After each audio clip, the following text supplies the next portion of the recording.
श्रीमन्नारायण नारायण हरि हरि ओम।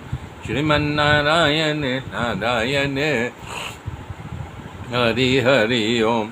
श्रीमन्नारायण नारायण हरि हरि ओम। तब जब जन्मेजय ने कहा क्या बात है, अभी तक तक्षक जो है अग्निकुंड में नहीं आया, तब ब्राह्मणों ने कहा हे राजेंद्र, तक्षक इस समय इंद्र के शरण में चला गया है, वो उसकी रक्षा कर रहे हैं, उसे स्तंभित कर दिया है, इसलिए वो अग्निकुंडी में गिर करके भस्म नहीं हो रहा है। तब परीक्षित नंदन जन्मेजय ने कहा कि एक काम करो, तुम इंद्र के साथ ही इसे तुम तक्षक को अग्निकुंड में गिराओ। तब ऋत्विजों ने कहा ठीक है। तब वो जो है नहीं कि वो मंत्र पढ़ने लगे और कह रहे हैं कि ब्राह्मणों से यज्ञ में इंद्र के तक्षक अग्निकुंड में आह्वान किया, मंत्र पढ़ करके कहा कि ये तक्षक, तुम मरुदगण के सहचर इंद्र के साथ अग्निकुंडी में अतिशीघ्र आके पढ़। इतना सुनते ही इंद्र घबरा गए, अपने सिंहासन से उठ करके विमान में बैठ गए। दिमाग उनका हालक टोलक होने लगा, आकाश में इधर उधर मड़राने लगा। जब मड़राने लगा तब वो सोचे अब क्या करूं, वो भी डर गए। तभी यानी बृहस्पति गुरु की नज़र उन पर पड़ गई, वो समझ गए, तुरंत जो है जन्मेजय के पास पहुंच गए। उन्होंने कहा राजन, ये आपका जो है सर्प यज्ञ जो हो रहा है उसे आप रोक दीजिए।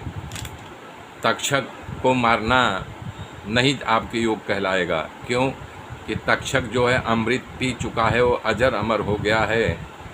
हे राजन, जगत के प्राणी अपने अपने कर्म के अनुसार भोग दंड भोगते हैं और जन्म से मृत्यु पर्यंत उनको अपने कर्मों का फल भोगना पड़ता है। कोई किसी को दुख या सुख नहीं दे सकता है। हर प्राणी अपने कर्म का लेखा जोखा स्वयं उसको भोगना पड़ेगा। लोगों की मृत्यु सांप, चोर, आग, बिजली आदि सा भूख प्यास से निमित्त बन करके आती है न, मारने वाले तो प्रभु खाली निमित्त बन जाता है। ऐसे इनका सर्पदंश से मृत्यु का योग था, जिनको मौत ने निगल लिया। ये अभिसार यज्ञ का फल केवल प्राणियों के हिंसा के लिए, इसलिए इसे आप बंद कर देना चाहिए, क्योंकि जगत के सभी प्राणी का प्रारब्ध कर्म का भोग भोगते हैं और यही उनके नियत में लिखा गया है। सूत जी कह रहे हैं, सौनकादि ऋषियों, महर्षि बृहस्पति की बात सुन करके जन्मेजय ने कहा कि आपकी आज्ञा सिरोधार है। उन्होंने सर्प यज्ञ को बंद कर दिया और देवगुरु बृहस्पति की विधि पूर्वक पूजा की। देवगुरु बृहस्पति विद्वान ब्राह्मणों में थे।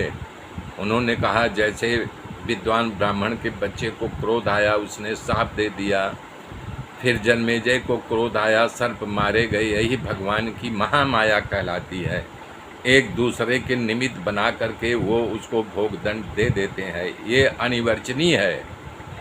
इसी से भगवान के स्वरूप भूत जीव क्रोध आदि गुण वृत्तियों से तथा शरीर से मोहित होकर के एक दूसरे को दुख देते हैं, भोगते हैं और अपने प्रयत्न से इसे निमित्त नहीं कर सकते। विष्णु भगवान के स्वरूप का निश्चय करके उसका भजन करने से ही माया से निमित्ति पाई जा सकती है अथवा नहीं। उसके स्वरूप का निरूपण सुनो। ये दम्भी है, ये कपटी है, ये व्यभिचारी है, ये बुद्धिहीन है। जो बार बार बुद्धि में दम कपट का स्मरण होता है वही माया है। सब असम्यवादी पुरुष आत्मचर्चा करने लगते हैं।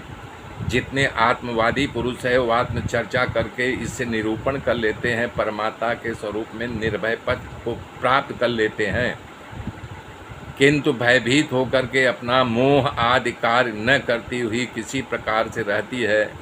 इस रूप में उसका प्रतिपादन किया गया है। कह रहे हैं कि हे जन्मेजय, इस प्रकार से भोग कर्म का प्रारब्ध भोग ही होता है। माया से आश्रित नाना प्रकार के विवाद मतवाद भी परमात्मा के स्वरूप में नहीं है। कह रहे हैं कि क्योंकि वो विशेष विषय है और परमात्मा निर्विशेष है।